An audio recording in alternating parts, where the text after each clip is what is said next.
Kabila ng mga hakbang tulad ng alok ng pabuya, bigo pa ring matagpuan si Atong Ang hanggang sa mga oras na ito.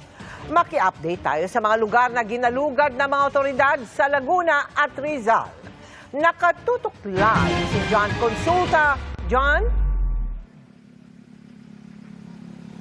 Mel, 4 na area sa may probinsya ng Rizal at Laguna ang pinuntahan ng mga otoridad para isilbi ang warrant of arrest laban kay Charlie Atong Ang. Pero bigo silang makita ang negosyante. Ekta-ektaryang pag-aari ni Atong Ang sa Sinulawan, Laguna ang unang tinungo ng mga tauhan ng Calabarzon Intelligence Division, Laguna Intelligence Unit at Sinulawan Police. Andito kami para iserve yung warrant of violation ng regular fire code. Sinong pwedeng makausap? Tawagan ko lang po muna Yung?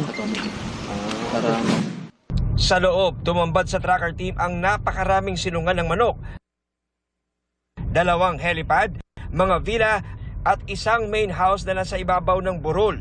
Inisa-isa ang kwarto sa main house pero bigong matagpuan si Ang. Wala rin natagpuan ng galugari ng isang farm sa Magdalena, Laguna na umano'y pinupuntahan ng negosyante. Nag-negatibo rin ang pag-ikot nila sa isang cockfighting farm sa Mapitak, Laguna. Gayon din sa isang resort sa Halahala, Rizal. Pag-aari rin umano ito ni Ang pero hindi siya natagpuan nang inspeksyonin ang mga kwarto. Ang NBI Laguna naman, ininspeksyon ang isang farm sa San Pablo, Laguna pero wala rin silang nakita.